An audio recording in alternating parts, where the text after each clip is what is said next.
హోషియా గ్రంథం 2వ అధ్యాయం. హోషియా గ్రంథం 2వ అధ్యాయం 15వ వాక్యాన్ని చదువుకొని మనం ముందుకెళ్దాం. మైక్ ఒకటి దగ్గర పెట్టుకుంటే ఈ యూట్యూబ్ ఛానల్లో మీరు చదివేది వినపడాలనేది ఉద్దేశం. అక్కడ నుండి దానిని తోడుకొని వచ్చి దానికి ద్రాక్ష చెట్లనిత్తును ఆకోరు శ్రమగల లోయను నిరీక్షణ ద్వారముగా చేసేదను. Praise the Lord. ఆకోరు శ్రమగల లోయను నిరీక్షణ ద్వారముగా చేసేదను. బాల్యమున ఐగుప్తు దేశము నుండి అది వచ్చినప్పుడు నా మాట వినినట్లు అది ఇచ్చట నుండి నా మాట వినును. Praise the lord. దేవునికి మహిమ కలుగును గాక. కొంచెం జాగ్రత్తగా కొంచెం శ్రద్ధగా వింటే మీకు వాక్యం అర్థమవుద్ది. మనస్సు ఎక్కడో మనిషి ఇక్కడ ఉంటే వాక్యం అర్థం కాదు. ఇప్పుడు ఎక్కడున్నారు ఇద్దరు? రెండు ఒక దగ్గరే ఉన్నాయా? ఏంటేంటి?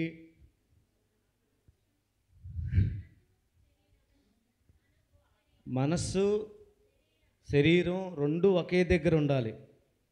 అప్పుడే మనకి ఆ పాఠం అర్థమవుద్ది. కేవలం మీరు శరీరంతో ఎక్కడుండి మనస్సు ఎక్కడో ఉందనుకోండి, ప్రయోజనం ఉండదు కదా. కాబట్టి ఇక్కడే రెండు ఇక్కడే ఉండేటట్టుగా ప్రయత్నం చేయండి. అది మన స్వాధీనం లేదు, కాకపోతే మనం ప్రయత్నం చేయాలి.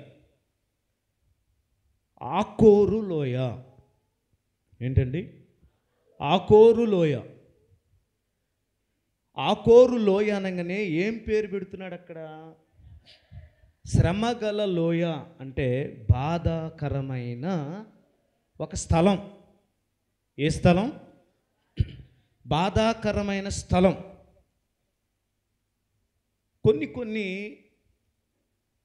కొన్ని స్థలాలు మనకి బాగా గుర్తుండిపోతాయి. ఎప్పుడు చెప్పండి? కొన్ని స్థలాలు బాగా గుర్తుండిపోతాయి.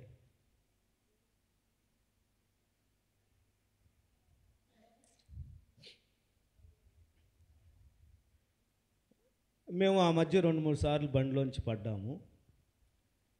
ఆ ఏరియాకి వెళ్ళినప్పుడు ఎప్పుడన్నా గుర్తొచ్చిందా? ఇప్పుడు ఆ ఏరియాకి వెళ్ళినప్పుడు ఏమనుకుంటాం? ఇదే మా ప్లేస్. ఒక్కసారి పడ్డాం. రెండోసారి పడకుండా దేవుడు ఆపాడు. మూడోసారి కూడా పడకుండానే ఆపాడు. మరి ఎందుకో ఆయనకి నేనంతే అంత ఇష్టం. ఆమేన్, హల్లెలూయా. ఆ ప్రశ్నకు నాకు ఎప్పుడు అర్థం కాదు. ఏ ప్రశ్న? నేనంటే నీకు ఎంత ఇష్టమో నా మంచి యేసయ్యా. బాగా ప్రేమిస్తే ఇష్టపడాలా?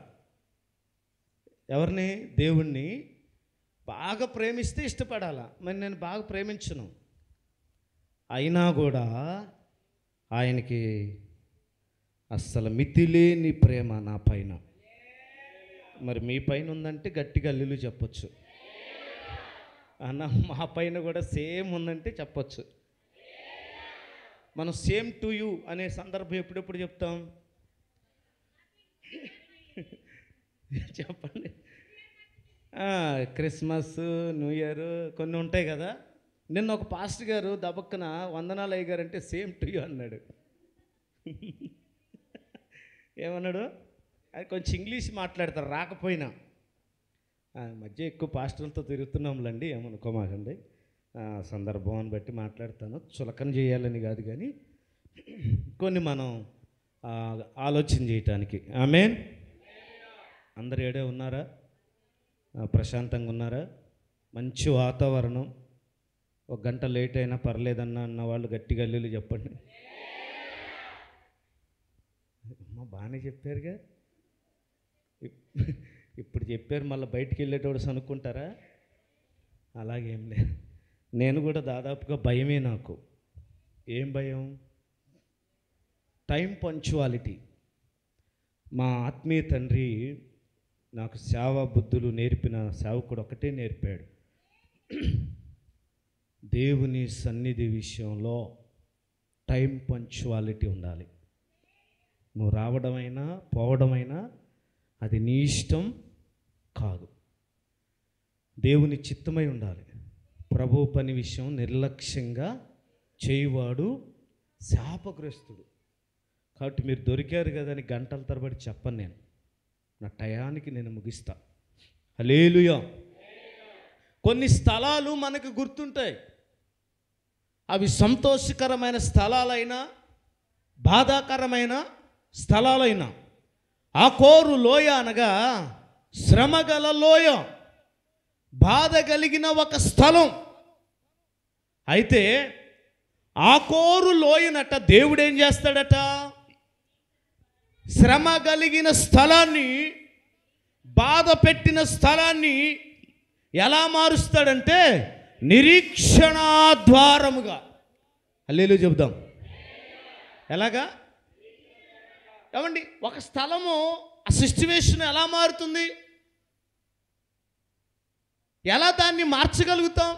మనుషులుగా మనమైతే మార్చలేం, దేవుడే మార్చాలి. ఆమేన్. ఒకప్పుడు ఈ స్థలం పందులకు నిలయం అనమాట కదా, కుక్కలకి, పందులకి, ఎనువులకి నిలయం.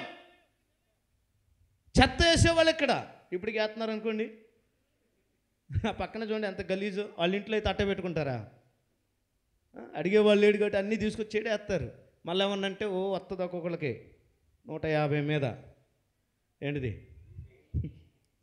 కోపం, బీపీ. అరే వాళ్ళ ఇంటి ముందేమో నీట్గా ఉండాలంటారు, చర్చి దగ్గర మాత్రం నీళ్లు పోస్తారు, గబ్బు చేస్తారు. ఏమన్నంటే మళ్ళీ ఎన్నో చదువుతారు.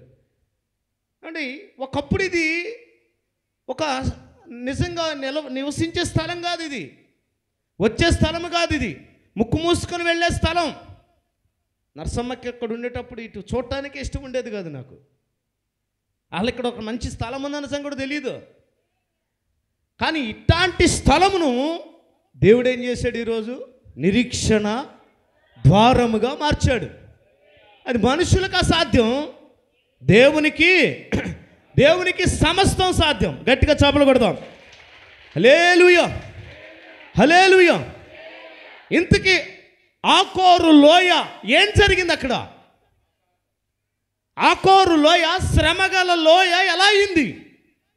బాధాకరమైన స్థలముగా ఎందుకు పిలువబడింది? నేను కొంచెం హిస్టరీ, చరిత్రలోకి వెళ్ళాలని ఆశపడుతున్నాను.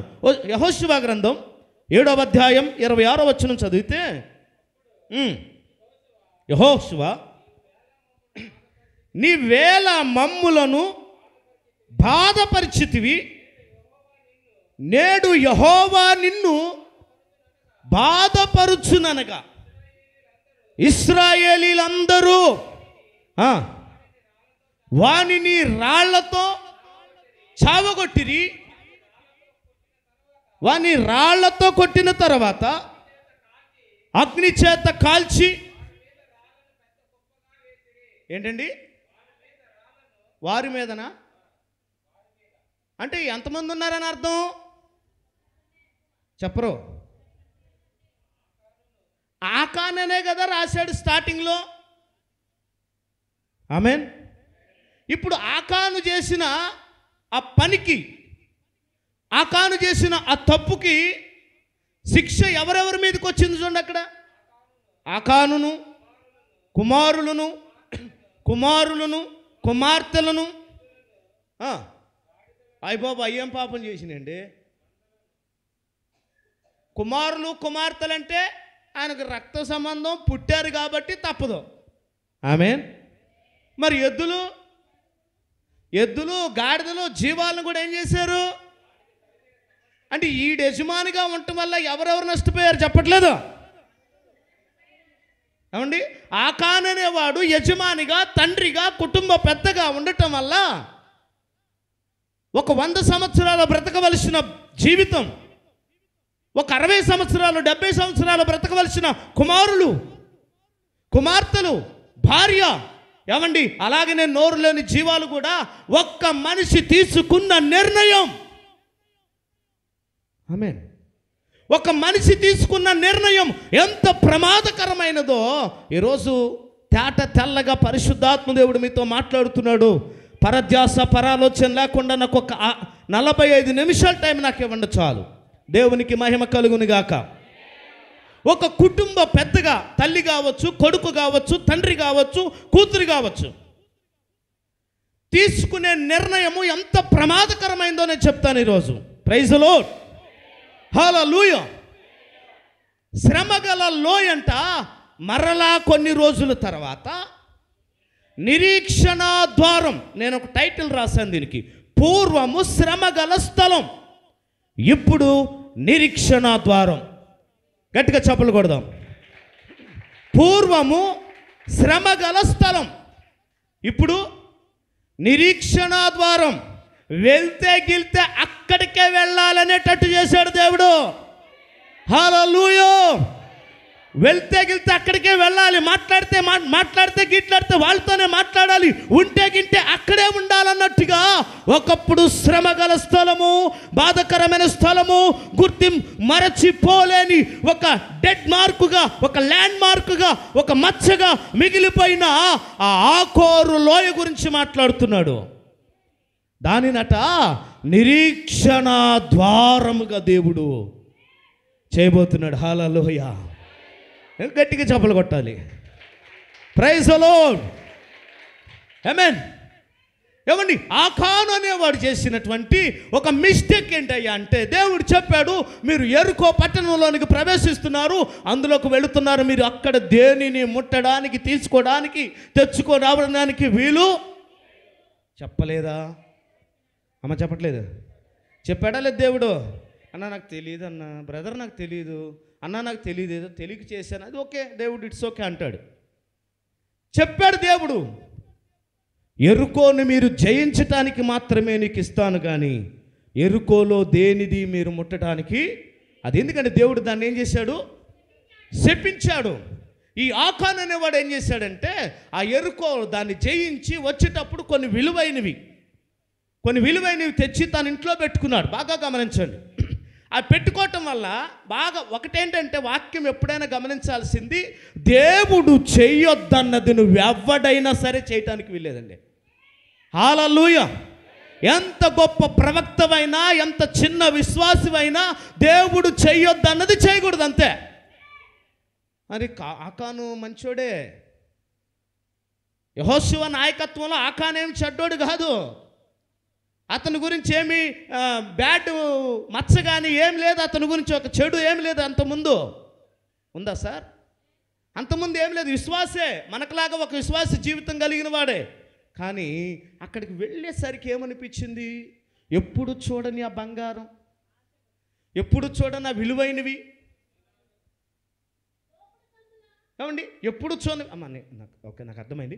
ఎప్పుడు చూడని తన కళ్ళ ముందు పడేసరికి ఏమనుకున్నాడు? అయ్యో ఇంత విలువైనవి కాల్చేయటం ఎందుకు, ఇంత విలువైనవి పోగొట్టుకోవడం ఎందుకు, ఎవరు చూస్తున్నారు, ఎవరేమంటారు అనుకున్నాడు. తీసుకొచ్చి ఏం చేశాడంట?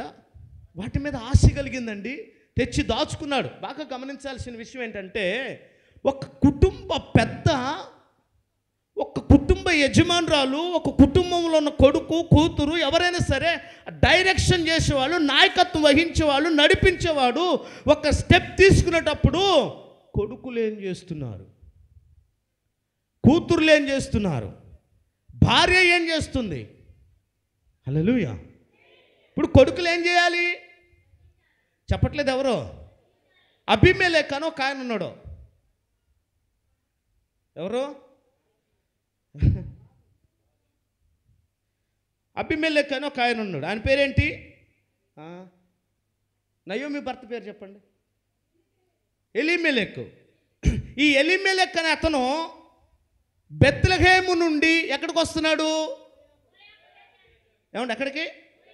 బెత్లెహేము నుండి మోయాబుకు రావాలని ఒక నిర్ణయం తీసుకున్నారు. బాగా వినాలి. నిర్ణయం తీసుకొని భార్యతో పంచుకున్నాడు, కొడుకులతో పంచుకున్నాడు. ఇప్పుడు ఈ కొడుకులు ఏం చేయాలి? చెప్పండి. డాడీ అవసరమేముంది? బెత్లెహేం రొట్టెల ఇల్లు, సమృద్ధి కలిగిన స్థలం. కానాను దేశానికి వెళ్ళాల్సిన అవసరమేముంది? అక్కడ ఎట్లుంటుందో ఏమవుతుందో, అందులో మోయాబు యొక్క హిస్టరీ తెలుసు కదా నీకు, మోయాబు చరిత్ర నీకు తెలుసు కదా. మోయాబు అనేవాడు ఎక్కడి నుంచాడో వచ్చాడో, మోయాబు అనే దేశం ఎలా పుట్టిందో, మోయాబీల యొక్క పరిస్థితి. మోయాబీలు నా కాళ్ళు కడుక్కునే పళ్ళెమన్నాడండి దేవుడు. మోయాబుని ఏమంటున్నాడు? నా కాళ్ళు కడుక్కునే పళ్ళెం. దేవుని కాళ్ళు కడుక్కునే పళ్ళెం దగ్గరికి ఎక్కడున్నాడు వెళ్ళాడు? దేవుని భుజముల మీద ఉండవలసిన కుటుంబం, దేవుని తల మీద పెట్టుకున్న కుటుంబం. బైబిల్ అంటుంది, ముదిమి వచ్చు వరకు నిన్ను నేను ఎత్తుకొని వాడను నేనే. ఎక్కడి నుంచి ఎక్కడే దిగిపోతున్నాడు? ఇక్కడున్నటువంటి ఎలీమెలెకు, ఇక్కడున్నటువంటి నయోమి, బెత్లెహేం అనగా సమృద్ధి, సమృద్ధిలో నుండి ఎక్కడికి వెళ్ళాడంటే చాలా అసలు కాళ్ళు కడుక్కునే పళ్ళెం అనగానే మనకు అర్థమైపోవాలి అది ఎంత విలువ లేనిదని అర్థం. దేవునికి మహిమ కలుగును గాక. అక్కడికి వెళ్తున్నాడు. అక్కడికి వెళ్ళేటప్పుడు కొడుకుగా నువ్వేం చేస్తున్నావు? భార్యగా నువ్వేం చేస్తున్నావు? ప్రైజ్లో ప్రియమైన దేవుని బిడ్డలారా, ఈరోజు కుటుంబాల్లో ఎందుకు నష్టం, ఎందుకు ఊహించని పరిణామాలు జరుగుతూ ఉన్నాయి, ఎందుకు ఇలాంటి స్థితిగతులు వెళ్ళిపోతున్నామంటే, నేనంటాను నిజంగా వాడు సరైన పిల్లోళ్ళు అయితే, వాళ్ళని చిన్నపిల్లోళ్ళు కాదండి, పెళ్ళిడికి వచ్చిన పిల్లలు. ఎవరో పెళ్ళిడికి వచ్చిన వాళ్ళు యవనస్తులు. డాడీ కష్టమో నష్టమో బెత్లెహేములోనే ఉందాం.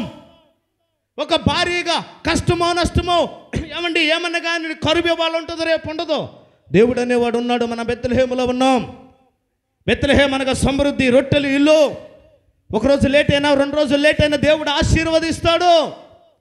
గట్టిగా చప్పలు కొడదాం. హల్లెలూయా. నేను అదే చెప్పాను మొన్న కూడా. 1 సంవత్సరం లేట్ అయినా, 10 రోజులు లేట్ అయినా మోయాబును ఆశీర్వదించలే దేవుడు. చెప్పరు? బెత్లెహేమునే కదండి దేవుడు ఆశీర్వదించింది. ఇప్పుడు ఈ కొడుకులు ఏం చేయాలి, కూతుర్లు ఏం చేయాలి, తల్లి భార్య ఏం చేయాలి, భర్త ఏం చేయాలి? ఒక కుటుంబ యజమానుడు తీసుకుంటున్న నిర్ణయాన్ని ఏ మాత్రము ఇది తప్పు అని చెప్పకపోవటం వల్ల ఈరోజు కుటుంబాలు ఏమవుతున్నాయి అంటే శాపగ్రస్తమైనవిగా, చెప్పట్లేదు, మారిపోతున్నాయి. నాకు తెలిసిన ఒక కుటుంబం ఉంది, ఇక్కడ కాదు అత్తులూరులో. వాళ్ళ తల్లి తప్పు చేస్తుందన్న సంగతి వారికి తెలుసు. 2 కొడుకులు, 1 కూతురు. ఆ తల్లి ఏం చేస్తుందంటే వాళ్ళ నోరు మూపించటం కోసం వాళ్ళకి అడిగిందల్లా, చెప్పట్లేదండి, అపార్థం చేసుకోవద్దు, అడిగిందల్లా, కోరిందల్లా, అడిగిందల్లా తీపిస్తుంది. అందరికీ తెలుసు ఆమె చేసే పని మంచిది కాదని. ఇప్పుడు ఈ కొడుకులు లేదా ఈ కూతురు ఏం చెప్పాలి? మమ్మీ అది మంచి పని కాదు, అవసరం లేదు, మనకి డాడీ ఉన్నారు, ఇట్లాంటి పని మనం చేయకూడదు అని చెప్పవలసినటువంటి ఆ పిల్లలు ఆ మాట చెప్పలేకపోయారు. మబ్బి చేసింది, వాళ్ళకి కావాల్సినవన్నీ కొనిచ్చి తన వశంలోకి చేసుకొని ఒక్కరోజు ఏం చేసిందంటే తండ్రిని, ఆ వ్యక్తితో ఈ తండ్రిని ఏం చేసింది? చంపేసిందండి. హల్లెలూయా చెప్దాం. ఇప్పుడు పిల్లలు ఏడుస్తూ ఉన్నారు, మా డాడీ చనిపోయాడు నీ వల్లే, మా డాడీ చనిపోయాడు అతని వల్లని. ఇప్పుడు ఏడిస్తే ఏం ప్రయోజనం? గద్దించవలసినప్పుడే, చెప్పరో ఎవరో, గద్దించవలసినప్పుడే ఒక కుటుంబ యజమానుడైన యజమానురాలైన దేవుని చిత్తానికి, దేవునికి విరోధంగా పని చేస్తే కుదరదు. నీ ఇల్లు, నా ఇల్లు ఎలా ఉండాలి అంటే నీతిమంతుల గుడారము ఎలా ఉండదట? ఉత్సాహ సునాదములు. గట్టిగా చప్పలు కొడదాం. హల్లెలూయా. ఎలాంటి ఇల్లుగా ఉండాలి మన ఇల్లు? శాపగ్రస్తమైన ఇల్లుగా ఉండకూడదు, పాపపు ఇల్లుగా, పాపకు కొంపగా ఉండకూడదు. ఎలా ఉండాలంటే నీతిమంతుని గుడారముగా ఉండాలి మన ఇల్లు. మన ఇంట్లో శపితమైనది ఉండకూడదు. ఆకాన్ ఇంట్లో ఏముంది? చెప్పట్లేదు ఎవరో, సైలెంట్గా అందుకున్నారు, గట్టిగా చెప్పండి. ఆకాన్ ఇంట్లో ఏముంది? శపితమైన ఇల్లు. మన ఇల్లు ఎలా ఉండాలన్నాడు దేవుడు? నీతిమంతుల గుడారములో. ఏమంటే రక్షణ సునాద వత్సరములుంటాయరా. దేవునికి మహిమ కలుగును గాక. గట్టిగా చెప్దాం. నీ కృప నిత్యముండును, నీ కృప నిత్య జీవము, నీ కృప వివరింప నా తరమా యేసయ్యా. నీ కృప నిత్యముండును, నీ కృప నిత్య జీవము, నీ కృప వివరింప నా తరమా యేసయ్యా. నీతిమంతుల గుడారాలలో వినబడు రక్షణ సంగీత సునాదము. గ్లోరీ. నీతి మంతుల గుడారాలలో వినబడుచున్నది రక్షణ సంగీత సునాదము.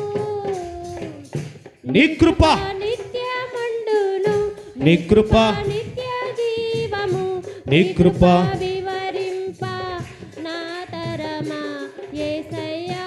హల్లెలూయా. కొడుకైనా కూతురైనా తల్లైనా తండ్రైనా తప్పు చేస్తుంటే ఈరోజు నువ్వు ఒకవేళ వదిలిపెడితే, ఈరోజు నువ్వు విడిచిపెడితే, మా మమ్మీ అడిగినంత డబ్బు ఇస్తుంది, మా డాడీ అడిగినంత ఇస్తాడు, మా డాడీ నా కోరికలన్నీ తీరుస్తాడు, నాకేమైతే ఏమైందిలే, వాళ్ళు నాకు కావాల్సినవి అన్నీ వస్తున్నాయని ఆ రోజు ఆ ముగ్గురు పిల్లలు అలాగే సంబరపడిపోయారు. నేను ఇది అక్కడ ఉండగా జరిగిన విషయం అండి, అందుకే ఇంత గట్టిగా చెప్పగలుగుతున్నాను. ఎవరిని హర్ట్ చేయాలని కాదు, బాధ పెట్టాలని కాదు. ఏడుస్తున్నారన్నా, మా డాడీ చనిపోవటానికి కారణం, దిస్ మై మమ్మీ. మా డాడీకి చనిపోవటానికి కారణం మా అమ్మే. నేనన్నాను, మీరేం చిన్నపిల్లలు కాదు కదరా, మీ మమ్మీ తప్పు చేస్తుందని నీకు తెలుసు కదా, నువ్వు గద్దించాలి కదా. ఏం మాట్లాడకపోయాం. ఇప్పుడు నష్టపోయేది ఎవరో చెప్పట్లేదు, ఇప్పుడు నష్టపోయింది ఎవరో. ప్రియమైన దేవుని బిడ్డలారా, ఒకటి గమనించండి, ఎలీమెలెకు ఒక నిర్ణయం తీసుకొని వెళ్ళేటప్పుడు తగుదునా అమ్మ అంటూ ఏం చేశారు వీళ్ళు కూడా చెప్పట్లేదు, తగుదునా అంటూ వెళ్ళిపోయారు. చిన్నపిల్లలు అయితే మాకు తెలియదులే, నోట్లో వెళ్ళెట్టుకున్నాం, పాలు తాగే వయసు మాకు తెలియదు అనొచ్చు. పెళ్ళిడికి వచ్చిన పిల్లలు గద్దించాలి తండ్రినే, తల్లిని గద్దించాలి. కొడుకైనా కూతురైనా సరే తప్పు చేస్తే ఈరోజు ఒకవేళ గారాబం చేసి ముద్దు చేసి గద్దించకపోతే లైఫ్ లాంగ్ అది పరిణామం సామాన్యమైనది కాదని గట్టిగా చెప్తున్నాను. హల్లెలూయా చెప్పండి, హల్లెలూయా. నీ ఇల్లు నా ఇల్లు ఎలా ఉండాలి అంటే శపితమైనదిగా ఉండకూడదు, నీతిమంతుని గుడారముగా ఉంటే యేసయ్య వచ్చి వెళ్తుంటాడు. కొట్టు చప్పట్లు గట్టిగా. ఎలా ఉండాలి? యేసు ప్రభు ఈ ఇంటికి రావాలి అని అనిపించాలా, యేసు ప్రభు నీ వ్యాపారంలోకి రావాలనిపించాలా, యేసు ప్రభు నీ ఉద్యోగంలోకి రావాలనిపించాలా, యేసు ప్రభు నీ కలిగిన ప్రతి దానిలోనికి రావాలనిపించాలి. ఒబేదేదేం ఇంటిలోకి మాత్రమే కాదు, తనకు కలిగిన వారందరి ఇళ్ళను దర్శించాడని. కొట్ట జబలు గట్టిగా హల్లెలూయా. ఎలా ఉండాలి మన ఇల్లు? శపితమైనదిగా ఉండాలనా?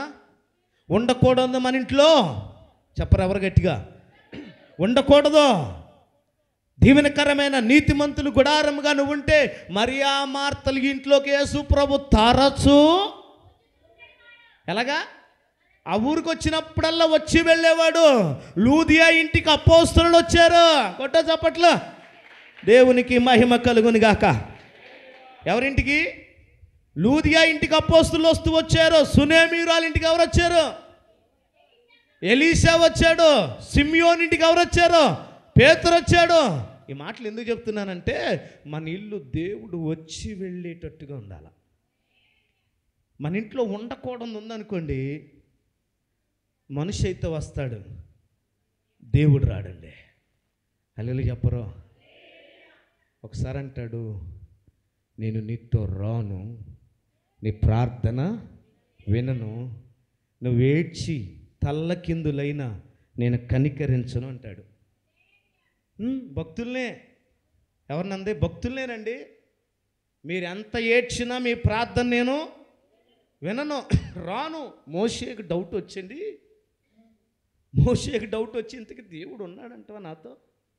ఆ రోజు ఐగుప్తులో మాట్లాడాడు, ఏదో చెప్పాడు, ఏదో 10 అద్భుతాలు జరిగిపోయినాయి, తీసుకొచ్చేసి ఎర్ర సముద్రం దాటేసాము, సూపర్గా ఉంది ప్రయాణం అనుకుంటా ఉంది. ఎందుకని ఇలా జరుగుతుంది? పోయిన కాడల్లో నీళ్లు లేవు, కరువు, సనుగుడు, గొనుగుడు, ఏంటి సంగతి అని ఒక ఇంత నెమ్మర్ర వేస్తూ ఉండి ఆలోచన చేసి అందరిని ఆపేశాడు. అందరిని ఆపేసి ఆగండి, ఇంకెక్కడ పోవాల్సిన అవసరం లేదు, ఒకసారి అందరు ఆగండి అన్నారు. ఏమైంది మోషే? బాగానే వెళ్తున్నాం కదా, ఎర్ర సముద్రం కూడా పాయలైపోయింది కదా, ఇప్పుడు ఎందుకయ్యా మమ్మల్ని ఆపామంటే నాకు ఒక డౌట్ ఉంది. ఏంటా డౌట్ అంటే, ఇంతకి దేవుడు మనతో ఉన్నాడా లేడా అని ఒకసారి ఆలోచన చేసి, ఏమండి బాగా దీక్షగా కూర్చొని చూస్తున్నాడంట దేవునికి వెళ్ళి. దేవుడు ఏం మోసే ఎందుకు ఆగావంటే అక్కడ అంటాడు 33వ అధ్యాయంలో నిర్గమకాండంలో, నా సన్నిధి నీకు తోడుగా. దానికి ముందు ఉంటుంది చూడండి, దానికి ముందు 12వ వచనం. ఈ ప్రజలను తోడుకొని పొమ్మని నీవు నాతో చెప్పుచూ ఉన్నావు, కానీ నాతో ఎవరిని పంపేదవో అది నాకు తెలుపలేదు. నీవు నేను నీ పేరును బట్టి నిన్ను ఎరిగి ఉన్నాననియు నా కటాక్షము నీకు కలిగినదనియు చెప్పితివి కదా. కాబట్టి నీ కటాక్షము నా ఎడల కలిగిన ఎడల నీ కటాక్షము నా ఎడల కలుగునట్లుగా దయచేసి నీ మార్గమును నాకు తెలుపుము, అప్పుడు నేను నిన్ను తెలుసుకొందును. చిత్తగించుము, ఈ జనము నీ ప్రజలే కదా నేను. దేవునికి మహిమ కలుగును గాక. ఏమండి, ఇశ్రాయేలీల సమాజంలో అసలు దేవుడు ఉన్నాడా అని డౌట్ వస్తేనే మోషే ఏమంటున్నాడు? ఇంత పంచాయతీ చేస్తున్నాడు అక్కడ నడు రోడ్డు మీద. ఎవరితో ఈ పంచాయతీ? మనుషులతో కాదు, దేవునితోనే. అసలు ఉన్నావా లేవా? నువ్వు ఎవరినైనా నాకు గుర్తుగా పంపిస్తున్నావా లేవా? ఏంటి కష్టాలేంటి, బాధలేంటి, సమస్యలేంటి, నువ్వు ఇంటికి అని ఉండవు కదా. ఇవన్నీ కుదరదు. నువ్వు వస్తేనే నేను వెళ్తానన్నాడు. ఏమన్నాడు? నువ్వు వస్తే ఇక్కడి నుంచి ప్రయాణం సాగిద్ది, లేకపోతే సాగదన్నాడు. వీడు అసలే మొండోడు. ఏంటి చెప్పండి, వీడు మొండోడు. 40 సంవత్సరాలు అయిన తర్వాత, ఒకసారి నా వైపు చూడండి, 40 సంవత్సరాలు అయిన తర్వాత మోషే మళ్ళా ఐగుప్తుకు వెళ్ళాడు. ఐగుప్తుకు వెళ్తానే అక్కడ రాజు చనిపోయి ఉన్నాడు. అప్పటికే తల్లి ఏమంది? రాజు లేడయ్యా, నువ్వే ఇంక నుంచి ఐగుప్తుకి రాజు అయ్యా అంది. ప్రైజ్ లార్డ్ చెప్పండి. ఏమంటే అప్పటి వరకు దేశాలు పట్టుకొని తిరిగి గొర్రెలు కాసి ఇదంతా పంచాయతీ చేసుకొని అక్కడికి వెళ్ళినోడికి నువ్వు రాజు అయ్యా అనగానే ఏం చేయాలి? అబ్బా నక్కతోక తొక్కారు అబ్బాయి, నువ్వు నక్కతోక తొప్పాయి. నిన్ను అడిగేవాడు ఎవరు లేడు. రాజు ఏమైపోయాడు? పరో చనిపోయాడు. ఇప్పుడు నువ్వే మాకు రాజు అయ్యా అంటే, వద్దమ్మా, నేను ఇక్కడికి రాజునవ్వటానికి రాలేదు. నేను గొర్రెలను కాసుకుంటూ ఉండగా దేవుడు నాతో ముఖాముఖిగా మాట్లాడి చెప్పిన మాట ఏంటంటే, బానిసత్వంలో నలిగిపోతున్న ఈ ప్రజలను ఎక్కడికి? ఐగుప్తును విడిపించి కనానుకు తీసుకుని వెళ్ళాలి. మోషే కూడా అక్కడ సాతాను డబ్బునే చూపించాడు. ఏం చూపించాడు? డబ్బునే చూపించి. ఏమంటే రాజ్య పరిపాలన అంటే ఎవరొద్దంటారు? అల్లెలు చెప్పండి. ఇప్పుడు ఇక్కడ ఉన్నోళ్ళు మిమ్మల్ని మేలో ఒకళ్ళని, అరే బాబు నువ్వు నిలబడు, నేను కౌన్సిలర్ని చేస్తాం అన్నాం అనుకో, ఏమంటారు? డబ్బులు మావే, ఓట్లు మావే, మేము మాట్లాడతాం, నువ్వు నిలబడరు అబ్బాయి అన్నాను అనుకో సునీల్తోనే, ఏమంటాడు? పైకి వద్దులే అన్న లోపల ఉంటుంది. ఇంటికి వెళ్ళాక చెల్లి చెప్పింది, అంత అవకాశం ఇస్తే ఏంది నువ్వా? హల్లెలూయా. ఎవరు వద్దంటారండి? ఎవరు కాదంటారు? అరే డబ్బు, రాజ్యం, పలుకుబడి, పరిపాలన కూర్చో అంటే కూర్చుంటారు అక్కడ. అవును కదా. అందుకంటే హెబ్రీ పత్రికలో ఐగుప్తు ధనమును అనుభవించుట కంటే నా ప్రజలతో ఏమంటే క్రీస్తు నిమిత్తమై నింద అనుభవించుట గొప్ప భాగ్యమని కొట్ట చప్పట్లు గట్టిగా. ఆశమాశ కాదు. మోషేతో అంతటి ఉన్నతమైన స్థానంలో ఉన్నాడు కనుక అవన్నిటిని పెంటతో సమానంగా వెన్నుకొని వచ్చాడు. అది యజమానుడు అంటే. మరి బంగారం కనపడంగానే, విలగల వస్తువులు కనపడంగానే ఏం చేశాడు అకాను? దైవ భయం లేకపోతే అలాగే ఉంటుంది. ఏముండాలి? దేవుని భయం ఉంటే ఏది పడితే అది తగలరు. ఆమేన్. మోషేకి తెలుసు ఆ భయం. డబ్బు అతనికి అసలు పెంటతో, అయినా అన్నాడు, నేను కాదు, పెంటతో సమానంగా ఎంచుకొని దేన్ని కోరుకున్నాడో? డబ్బు వద్దన్నాడంటే డబ్బు కంటే విలువైంది కావాలి. ఏమండి, డబ్బు వద్దన్నాడంటే విలువైంది ఏంటో తెలుసా? శ్రమ. ఏం కోరుకున్నాడు మోషే? శ్రమను కోరుకున్నాడు. అదే నాకు జీవితానికి గొప్ప భాగ్యం. బంగారాన్ని కోరుకోలేదు. Praise the Lord. నేను వెళ్ళనంటే వెళ్ళనన్నాడు, నువ్వు వస్తేనే వెళ్తానన్నాడు. నేనంటాను ఈరోజు మన ఇంట్లో శపితమైనది, దేవునికి ఇష్టం లేనిది నీ ఇంట్లో ఉన్న, నీ ఒంట్లో ఉన్న, దేవుడు మన ఇంట్లోకి అడుగు పెట్టడానికి ఇష్టపడడు. గుర్తుపెట్టుకుందాం. హల్లెలూయా. మన ఇల్లు ఎలా ఉండాలంటే నీతిమంతుని గుడారముగా ఉండాలి. అందుకనే లూదియా ఇంటికి అపోస్తలులు వచ్చారు, సీమోను ఇంటికి పేతురు వచ్చాడు, యేసు ప్రభు మార్తా మరియల ఇంటికి వచ్చాడండి. హల్లెలూయా. దేవునికి మహిమ కలుగునుగాక. ఏమండి, ఇద్దరు కుమారులు ఉన్నారు నయోమికి. ఇది తప్పు అని చెప్పకపోవటం వల్ల ఏం నష్టం జరిగింది చెప్పండి అండి. చెప్పట్లేదు. ఎవరు సైలెంట్గా ఉన్నారు? మౌన వ్రతం వద్దు ఇప్పుడు. హల్లెలూయా. ఏం నష్టపోయారు? నలుగురుగా వెళ్ళారు, ఒక్కరిగా తిరిగి వస్తామంది. కారణం చెప్పట్లేదు. మా ఆయన అంటే నాకు ఇష్టం అండి, ఆయన ఏ నిర్ణయం తీసుకుని నేను బావిలో దూకమన్నా దూకుతానన్నో. ఎక్కడ దూకుతావమ్మా? ఏమండి, బావిలో దూకమన్నా దూకుద్దంట చెల్లెమ్మ, అక్కమ్మ. దేవునికి మహిమ కలుగును గాక. తర్వాత నెక్స్ట్ ఏంటి?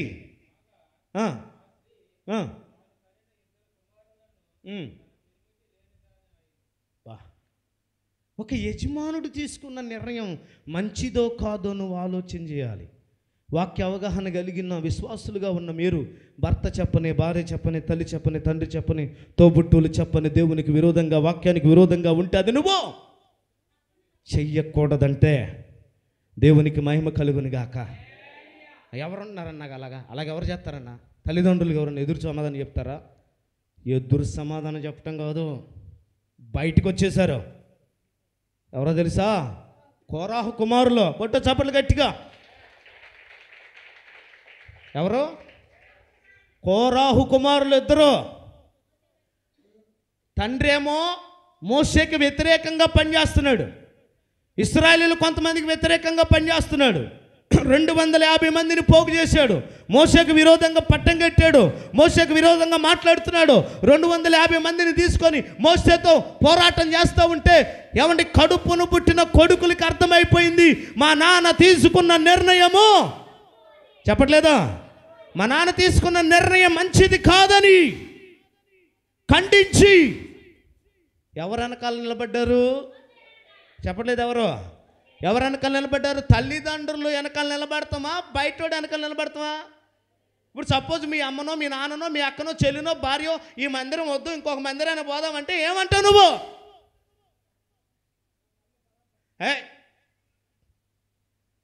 రక్షణ అంటే నాకు తెలియదు, బాప్తిసం అంటే తెలియదు, పాట అంటే తెలియదు, దేవుడు అంటే తెలియదు. దైవజనుడు నా కోసం ఎంతో ప్రార్థన చేసి, ఎన్నో మాటలు చెప్పి, ఎన్నో వాక్యాలు చెప్పి రక్షణలోకి నన్ను నడిపించాడు. అది వెళ్ళటం తప్పు, మంచిది కాదు అని నీ భార్యకు నువ్వు చెప్పాలి, నీ భర్తకు నువ్వు చెప్పాలి, నీ తల్లిదండ్రులకు నువ్వు చెప్పాలి.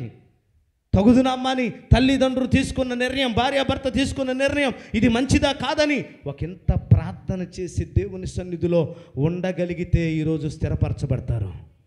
దేవునికి మహిమ కలుగును గాక. తండ్రికి వ్యతిరేకంగా ఎవరు మారారు? ఏమంటే కోరాహు కుమారులు, డాడీ నువ్వు చేసేది మంచిది కాదు, దేవునికి విరుద్ధమైన పని చేస్తున్నావు. మోషే దేవుని చిత్త ప్రకారం అడుగులు వేస్తున్నాడు, నువ్వేమన్నా అయిపో మాకు పర్వాలేదు కానీ మేము మోషేతోనే ప్రయాణం. ఏమంటే తండ్రికి విరోధంగా నిలబడ్డారండి. ఇది వాక్యానుసారమైన ఎదురు తిరుగుబాటు. ఇదే ప్రైజ్ ది లార్డ్. ఎవరమైనా సరే సత్యం వైపు నిలబడు. అసత్యం వైపు 100 మంది ఉన్నది విజయము, అది మంచిది కాదు. సత్యం వైపు ఒక్కడు నిలబడ్డది నిలబడుద్ది. యేసు ప్రభు ఆనాడు ప్రపంచాన్ని తలకిందులు చేయడానికి కారణం ఏంటో తెలుసా? యేసు ప్రభు సత్యం వైపు నిలబడ్డాడు, సత్యం కోసమే ప్రాణం ఇచ్చాడు. సత్యం అనగా దేవుని వాక్యం అని బైబిల్ చెప్తుంది. దేవునికి మహిమ కలుగును గాక. నీతో ఉంటాం, నీతో ప్రయాణం చేస్తాం, నీతో పడుకుంటాం, నీతో చనిపోతామని చెప్పిన 12 మంది అపోస్తలులు కూడా అడ్రస్ లేకుండా వెళ్ళిపోయారు, ఒక్కడ తప్ప. ఎవరు నిలబడ్డారు? చెప్పట్లేదా? యేసు నిలబడ్డాడు అక్కడ. గట్టిగా చప్పట్లు కొడదామా? సత్యం కోసం నువ్వు నిలబడాలి. అది అసత్యమని 100 మంది ఉన్నారు, 100 మంది సపోర్ట్ చేస్తున్నారని అసత్యం వైపు నువ్వు నిలబడొద్దు. కోరాహు కుమారుల గురించి అందుకే రాశాడు కీర్తన. దేవునికి మహిమ కలుగును గాక. ఏంట్రా? దేవుణ్ణి ఆరాధించారు, దేవుని పాటలు పాడారు. తండ్రి తీసుకున్న నిర్ణయము మంచిది కాదని వాళ్ళకి అర్థమైపోయింది. అందుకని ప్రియమైన దేవుని బిడ్డలారా, గమనించాల్సింది ఏంటంటే, మన ఇల్లు శపితమైనది కావడానికి కారణము ఇంటి యజమానుడో భార్యో భర్తో తీసుకునే నిర్ణయము అది మంచిది కాకపోతే నువ్వేం చేయాలి? దాన్ని తప్పుగానే ఖండించాలి. ఒకవేళ ఖండించలేదు, ఫలితార్థం ఏంటో మనం ఇప్పటికే వాక్యపు వెలుగులు ఏం చేస్తున్నాం? గమనిస్తూ ఉన్నాం. హల్లెలూయా చెప్పండి గట్టిగా. ఏమండి, అలాగ ఉన్నారు కాబట్టే పెదనాన్న చచ్చిపోయాడు, చిన్నాన్న చచ్చిపోయాడు. ఎవరికి? కోరాహుకి. పెదనాన్న చచ్చిపోయాడు, చిన్నాన్న చచ్చిపోయాడు. అంటే కోరాహు యొక్క అన్నదమ్ములు కూడా అతనికి ఏం చేశారు? సపోర్ట్ చేశారు.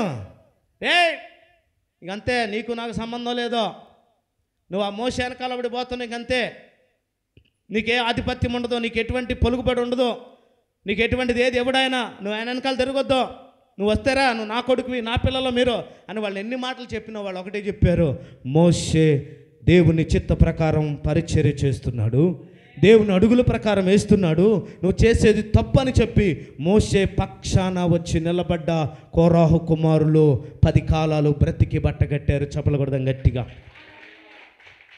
ప్రతి చరణము వెంట పల్లవి ఉన్నట్లే ప్రతి క్షణమున నీవు పలుకరించావు.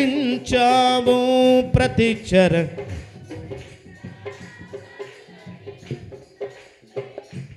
క్షణమున నీవు పలుకరించావు.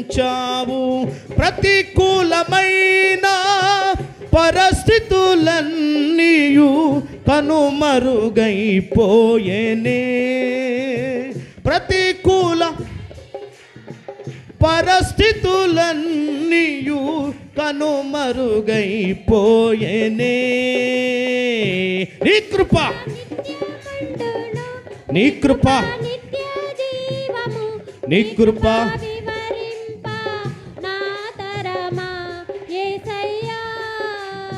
దేవునికి మహిమ కలుగును గాక. తండ్రికి అవమానం కలుగుతుందని ఒకవేళ దేవుని కోసం నిలబడిన తండ్రి పక్షంగా నువ్వు నిలబడు, దేవుడు నిన్ను ఉన్నతమైన స్థితిలో పెడతాడు. అమ్మా, నేను యెహోవాకు మాటిచ్చాను అన్నాడు ఒక ఆయన. ఏమన్నాడండి? నేను యెహోవాకు మాటిచ్చాను. ఏంటి ఆ మాట? కోడినో కుక్కనో మేకనో బలి ఇవ్వటం కాదు ఇక్కడ. నువ్వు నాకు ఎదురుగా వచ్చావు కాబట్టి నేనేం చేయాలి? నేను నిన్ను బలివ్వాలి, దేవునికి నిన్ను బలివ్వాలనుకుంటున్నాను. ఎన్ని కుదరదని అనలేదు. ఆమె చిన్నపిల్ల కాదు, యెఫ్తా కూతురు అన్న కదా, పెళ్ళిడికి వచ్చిన అమ్మాయి, కన్యక. ఏమనాలి? ముసలోడు వైపోయాను, నీ భక్తి నీ దేవుడి సంగతి నా పక్కన పెట్టు, నాకు ఇప్పుడు మంచి వయసు వచ్చింది, నా జీవితం నాకు కావాలి, నా బ్రతుకు నాకు ఇంపార్టెంట్ అని చెప్పి వెళ్ళిపోయిన వాళ్ళు లేరు? చెప్పట్లేదు ఎవరో. మరి యెఫ్తా కూతురు ఏం చేసింది?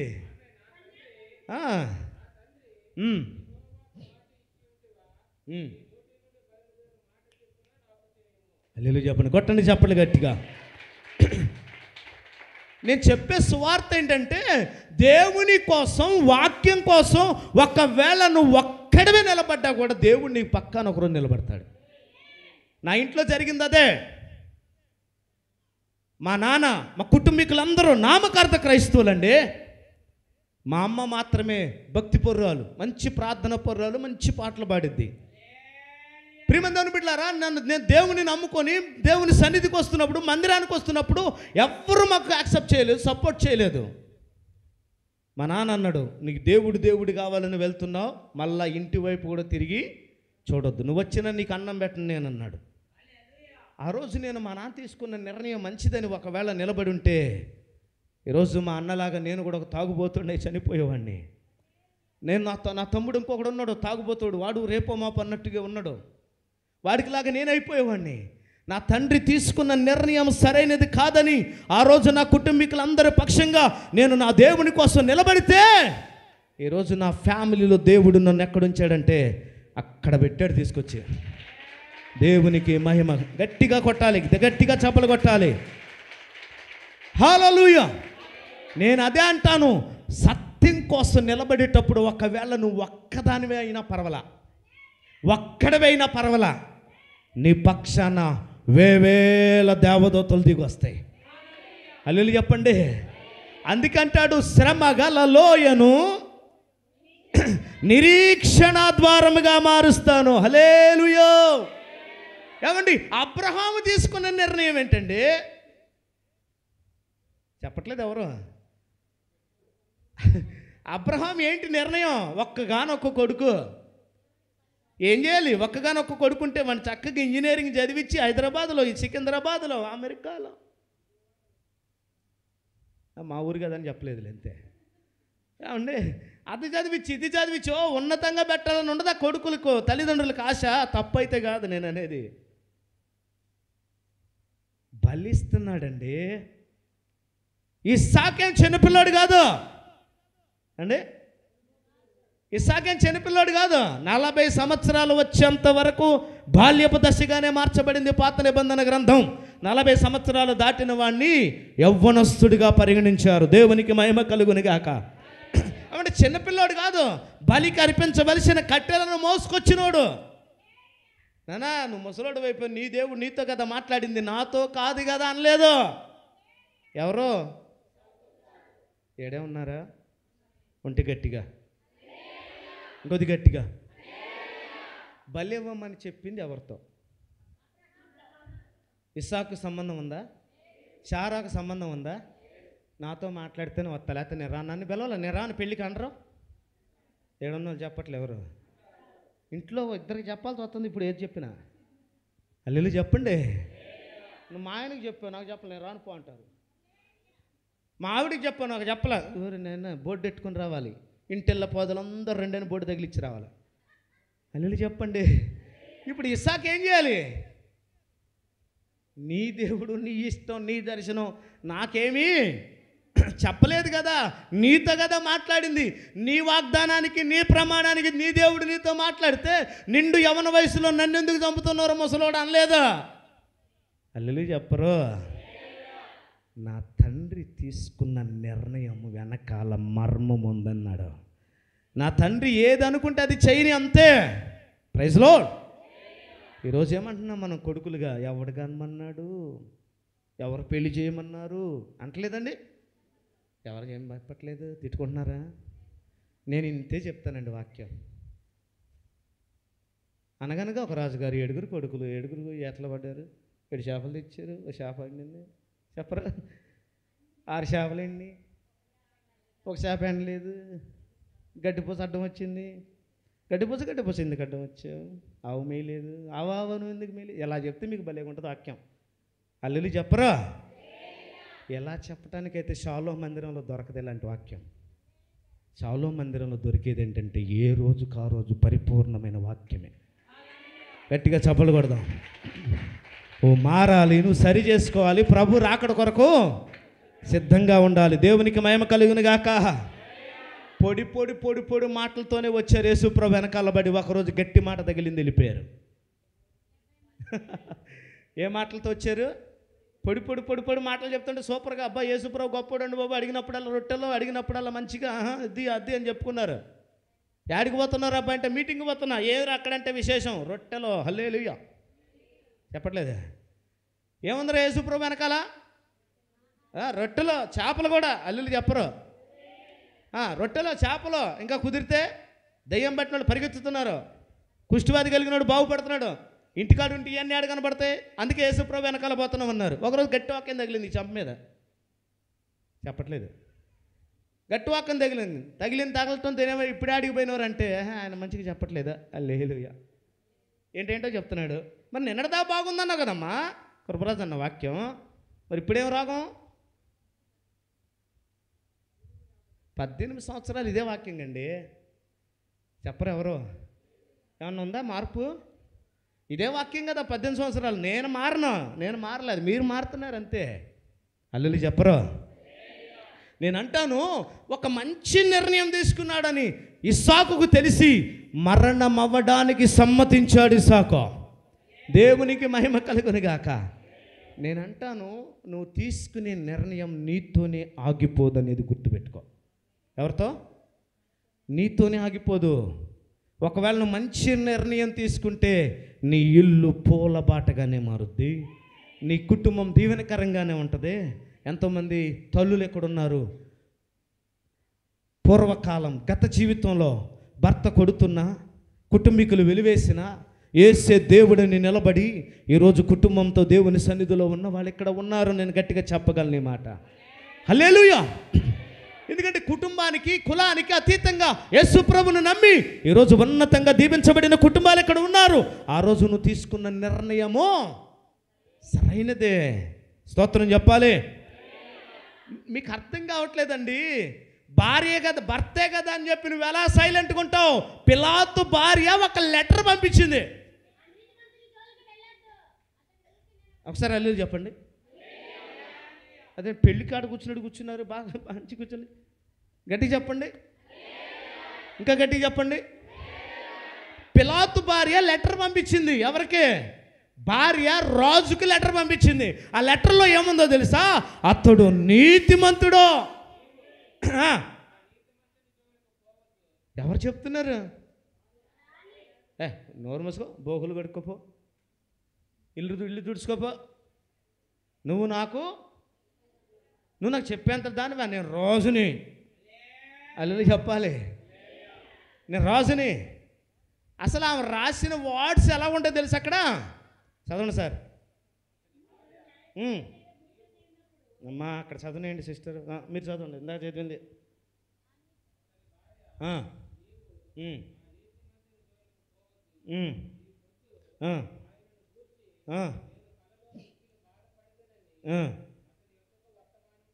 దేవునికి మహిమ కలుగునుగాక. అప్పటి వరకు వేసేయండిరా యేసుప్రభుని, అది చేయండి ఇది చేయండి, అక్కడ పంపండి ఇక్కడ పంపండి, సిలువ వేయండి, కొట్టండి తిట్టండి, ఇవన్నీ చెప్తా ఉన్నాడు. ఎప్పుడైతే భార్య లెటర్ పంపించిందో, భార్య లెటర్ చదివిన మనోడు వెంటనే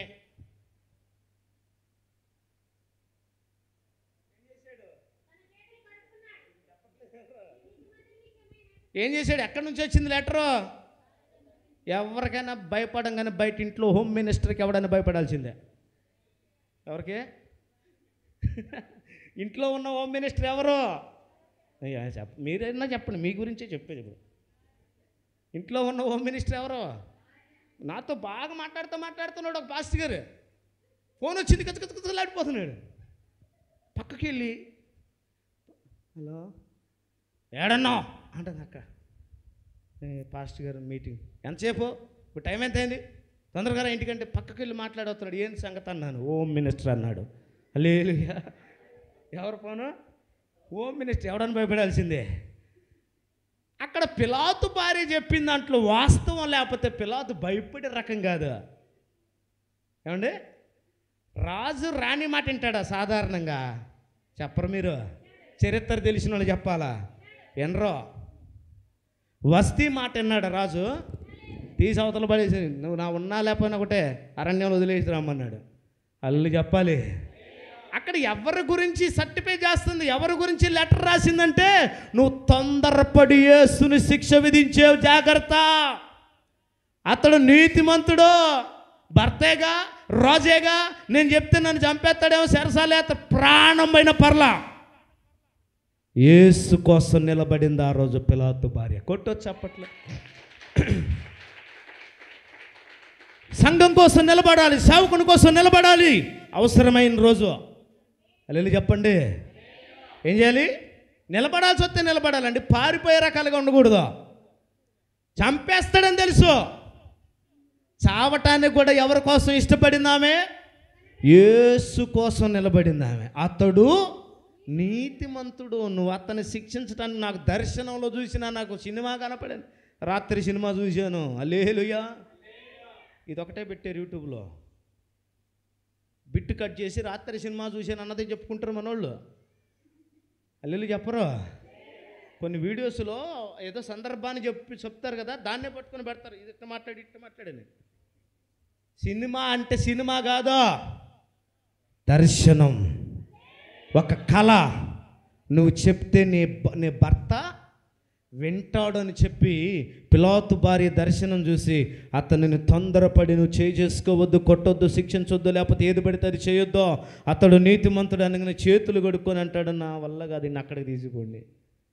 ఏ రోజు దగ్గరికి కొట్ట చప్పట్లు గట్టిగా నిలబడాలి. నీ ఇల్లు కుటుంబం ఆశీర్వాదకరంగా ఉండాలి. మనం తీసుకునే నిర్ణయాలు మంచివి కానప్పుడు భార్య అయినా, భర్త అయినా, కొడుకైనా, కూతురైనా, ఎవరైనా సరే సపోర్ట్ చేసావా? ఆకాను కుటుంబం ఏమైంది? కొరాహు కుటుంబం ఏమైంది? నయోమి కుటుంబం ఏమైంది? కొంచెం జాగ్రత్తగా మీరు ఆలోచించాల్సిన విషయం ఏంటంటే, సత్యం కోసం నిలబడితే నీ తల్లి నువ్వు నిలబడు. సత్యం కోసం నిలబడితే, మంచి కోసం, వాస్తవం కోసం నిలబడితే నువ్వు నిలబడు తమ్ముడు. అసత్యం కోసం నిలబడితే నువ్వు నిలబడ్డా నీ టైం వేస్ట్, డబ్బు వేస్ట్, అన్నీ వేస్టే. కొట్ట చప్పట్లు గట్టిగా. దేవునికి మహిమ కలుగును గాక. ఒకరోజు భర్త నా టైం అయిపోయింది, ఎందుకో తొందరగా ఎలా ఏం చేశారు? ముళ్ళు తిప్పారు ఏంటి మీరు? దావీదుని ఎలా పడితే అలా మాట్లాడండి మూర్ఖుడు. ఎలా పడితే అలా మాట్లాడుతున్నాడు దావీదుని.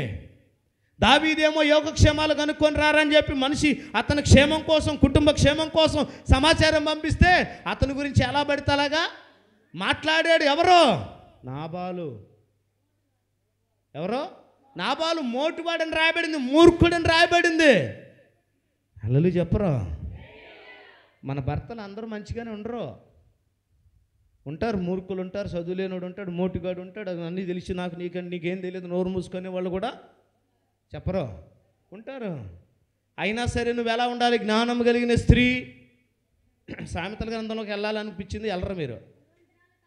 జ్ఞానవంతురాలు తన ఇల్లు కట్టుకొనును, 3 రాళ్ళు తన చేతులతో ఇల్లు పెరికి వేసుకున్నాను.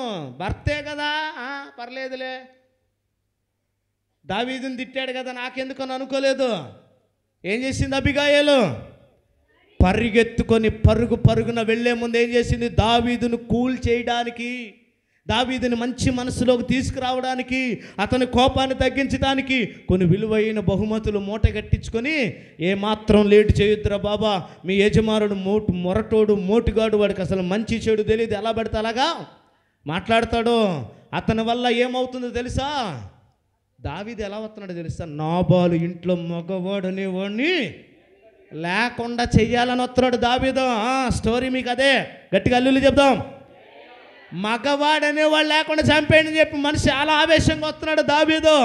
ఇది గమనించిన అబిగాయిల్ వెంటనే ఏం చేసింది? భర్త తప్పును తన తప్పుగా భావించి, ఓ దైవజనుడో, నా ఏలినవాడా, నా భర్త మోటివాడు, చదువు లేనివాడు, తెలుసో తెలియకో నిన్ను మాట్లాడాడు, ఈ తప్పు నాదిగా. ఎవరన్నా అలాగంటారా? నేను కాదు, మీ అల్లుడే ఏసేయ్. ఎవరి మీద చెప్పరు. మీ అల్లుడే, నాదేమన్నా అంత మీ అల్లుడే చేశాడు అంటారు. నీ కోళ్ళే, నీ కూతురే అంటారు. తప్పుని మీదేసుకుంటుంది అక్కడ, భర్త తప్పుని. భర్త ఏమన్నా పవిత్రుడు అనుకుంటున్నారా? చెప్పట్లేదు. నీతిమంతుడి కాదు, పరిశుద్ధుడి కాదు, పవిత్రుడి కాదు, ఒక్కటే ధ్యేయం. తను ఒక గుణం కలిగిన స్త్రీ, తనకు ప్రార్థన పొర్రాలు, తనకు దేవుడంటే భయం కలిగిన స్త్రీ తన భర్తను తప్పును తన మీద వేసుకొని, ఏమండి, నాబాలు ఇల్లు ఏమవ్వాలో తెలుసా? తుడిచిపెట్టుకుపోవాలి రోజు. కానీ దావీదు మనస్సును మార్చుకుందండి భర్త కోసం. కొట్టు చప్పట్లు గట్టిగా హల్లెలూయా చెప్దాం. ఇంకా గట్టిగా చెప్దాం, ఇంకా గట్టిగా చెప్దాం. 7వ అధ్యాయం 25వ వచనం చదవండి. యెహోషువ గ్రంథం ముగింపులో, నేను ముగిస్తాను, ఈ వాక్యం అయిపోలేదు. నీవేళ మమ్మును బాధపరిచితివి, నేడు యెహోవా నిన్ను బాధపరుచుననగా. చాలండి, హల్లెలూయా చెప్పండి. ఏమండి, ఎవరు బాధ పెడితే ఎవరు బాధపడతారు? ఆ పాయింట్ చదివారా? బాధ పెట్టింది ఎవరిని? నీవేళ, అది చెప్పట్లే, నీవేళ మమ్మల్ని బాధ పెట్టామన్నాడు. ఇప్పుడు అతన్ని ఎవరు బాధ పెడతారట? దేవుడు నిన్ను, మీరేం దిక్కులు చూస్తారా? వచ్చిన చదవండి, మీకు అర్థమైద్ది. ఎక్కడ ఎవరిని? ఆకాన్ అనేవాడు యెహోషువ అంటాడు, నీ వల్ల మాకేం కలిగింది? నీ వల్ల మేము నష్టపోయాం. నీ వల్ల కొన్ని వందల మంది ఇశ్రాయేలీయులు వెనక్కి తిరిగి వచ్చారు. కొంతమంది అతులైపోయారు. చిన్న చిన్న హాయి పట్టణం మీద ఓడిపోయారు. హల్లెలూయా. ఎటు చెప్తాం? హల్లెలూయా. నువ్వు బాధ పెట్టావు కాబట్టి నిన్ను నేనేం చేయలేను, కానీ దేవుడు మాత్రం నిన్ను వదిలిపెట్టడు అన్నాడండి. కొన్నిసార్లు మనం దేవునికి ఎందుకు అప్పగిస్తామంటే చేతగాక కాదు, చేతగాక కాదు. పగ తీర్చుకునుట నా వంతు కాదు, పగ తీర్చుకునుట దేవుని పని. హల్లెలూయా. యెహోషువ సేవకుడండి. సేవకుడిని బాధ పెట్టారు కదా అని సేవకుడు ఏం చేయగలుగుతాడు? గట్టిగా 4 మాటలు చెప్పగలుగుతాడు వాక్యం, అంతకుమించి ఏం చేయలేడు. కానీ అక్కడ ఒక మాట అంటాడు, నువ్వు నన్ను బాధ పెట్టావు కాబట్టి. దేవుడు బాధ పెడితే ఎలా ఉంటుంది? శేషం కూడా ఉండదు. చెప్పలేదు? ఏం లేదు. దేవుడు బాధ పెట్టాల్సి వస్తే ఏం లేదు అక్కడ, శేషము కూడా లేదు. ఆకాను యొక్క శేషము భార్య కానీ పిల్లలు కానీ ఏమండి జీవాలు కానీ లేకుండా ఏం చేశారు? మరి అంత సీరియస్ అండి. గుర్తుపెట్టుకోండి, సేవకుడే కదా, విశ్వాసులే కదా, దేవుని పాస్టర్మే కదా, పాస్టర్లే కదా, ఓ ఎలా పడితే అలా నోరు బారేసుకుందామని అంటే కుదరదు. తస్మత్ జాగ్రత్త. నా గురించి చెప్పట్లే నేను. ఏ సేవకునైనా సేవకురాలనైనా నీకు తెలిసింత తెలియకంత గుసగుసలాడావా, దేవుడు బాధ పెట్టే పరిస్థితి వస్తే నువ్వు తట్టుకోలేవు. అవును కదా? నువ్వేళ మమ్ములను బాధ పెట్టావు. నేనేం చేయలేనయ్యా ఆకనా, నేనేం చేయలేను. నువ్వంటే నాకు ఇష్టం. ఎందుకో తొందరపడ్డావు, ఆశించావు, తెచ్చిపెట్టుకున్నావు. నీ వల్ల అసలు మచ్చ లేని నా పరిపాలనకు మచ్చ ఏర్పడింది. నేనేం చేయలేను. ఏడవటం తప్ప ఏం చేయలేను. కొన్నిసార్లు సేవకుడు ఏడవటం తప్ప ఏం చేయలేడండి. ఏడవటం తప్ప ఏం చేయలేడు. దేవుని పాదాల దగ్గర ఏడిస్తే ఆయన దిగొస్తాడు ఒకసారి. దేవునికి మహిమ కలుగుని గాక. దేవుడు నిన్ను బాధ పెడతాడన్నాడు. బాధ పెడతాడని చెప్తే ఏం బాధ పెట్టాడు తెలుసా? ఆకానును భార్యను పిల్లల్ని వారికున్న సమస్తాన్ని తీసుకొచ్చి ఏం చేశాడు? రాళ్లతో కొట్టి కుప్పగా వేసి కాల్చి బూడిద చేశాడు. శేషం కూడా మిగలలేదు. నేను అంటాను, ఈరోజు ప్రియమైన దేవుని బిడ్డలారా, శ్రమ కలిగిన స్థలం ఏమైందంట? నిరీక్షణ ద్వారమైంది. నేను అంటాను, ఒకవేళ ఈరోజు నీ పరిస్థితి బాగోకపోవచ్చు, తెలుసో తెలియకో చిన్న మిస్టేక్కో పెద్ద మిస్టేక్కో చేసి ఉండొచ్చు. తిరిగి దేవుని వైపు తిరగగలిగితే ఆయన నీకు పూర్వపు వైభవాన్ని ఇస్తాడండి. గట్టిగా చప్పలు కొడదాం. హల్లెలూయా. మొన్న ఒక రోజు నేను ఇక్కడ పెద్దకొడాల సైడ్ నుంచి వస్తున్నప్పుడు ఆ దగ్గరలో రోడ్డు కొంచెం అవతల పెద్ద చెట్టు పడిపోయింది. చాలా పెద్దది, పెద్ద పెద్ద ఏర్లు. అలా వస్తూ ఉన్నాను. అక్కడ దిగి పాస్ పోసుకొని అలాగే వెళ్ళి ఆ చెట్టు దగ్గరికి వెళ్తే అందులో నుంచి ఒక కొమ్మ మాత్రం పచ్చగా ఉందండి. హల్లెలూయా చెప్పండి. ఒక కొమ్మ ఎలాగుంది? చెట్టు అంతా ఏమైంది? అందుకంటారు చింత చచ్చిన పొలుపు చావలేదు. ఆ చెట్టు పడిపోయింది కదా అని దాన్ని చూసి చులకనగా మాట్లాడకూడదు. ఏర్లతో సహా పడిపోయిన దానిలో ఏముంది? జీవం ఉంటుంది. కొన్నిసార్లు నువ్వు ఆర్థికంగా, ఆధ్యాత్మ సంబంధంగా, భూ సంబంధంగా అన్ని విధాలుగా నువ్వు పడిపోయావనో, కోల్పోయావనో, నష్టపోయావనో ఇరుగు పొరుగు వాళ్ళు చూసి ఒకవేళ నిన్ను గురించి తక్కువ చేసి మాట్లాడచ్చు. కానీ కొంచెం ఉన్నా కూడా ఏంటండి, జీవం కొంచెం ఉన్నా కూడా అదేమవుతుంది? తిరిగి చిగురిస్తుంది. అదే నిరీక్షణ ద్వారం. గట్టిగా చెప్పలు కొడదామా? నిరీక్షణ దేవుని చేతిలో పడితే, ఈ టాపిక్ నెక్స్ట్ వీక్ చెప్తాను, ఒక్క వచ్చి చెప్పి ప్రార్థన చేస్తాను. దేవుడు దృష్టిస్తే శూన్యములో నుండి ఏం చేశాడు? శూన్యములో నుండి సృష్టిని చేశాడు. భూమి అంట, ఆ మాట చదివి ప్రార్థన చేస్తా, నేను ఆగలేకపోతాను ఈ వచ్చిన దగ్గర. ఆదికాండం 1వ అధ్యాయం 24వ వచనం.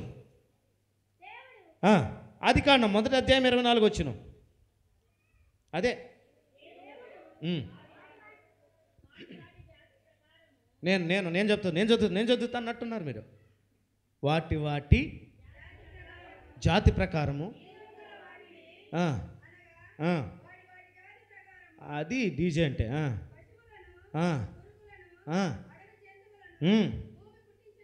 ఎవరు? నేను ఒకసారి భయపడి ఆగిపోయావా ఎట్టక్క? ఎవరో భూమి పుట్టించెను పలికెను. ఎవరు పుట్టించారు? భూమి పుట్టించిందంట. అసలు భూమి స్థితి ఏంటి? ప్రారంభంలో లేచి నిలబడండి. వద్దు, ఆపు, అక్కడ ఆపేయి. భూమి ఏ స్థితిలో ఉంటే ఏ స్థితిలోకి తీసుకొచ్చాడు. నెక్స్ట్ వీక్ అస్సలు మిస్ అవుద్ది ఈ వాక్యాన్ని. లేచి నిలబడదాం. ఒక మంచి పాట యవనస్తులు వచ్చి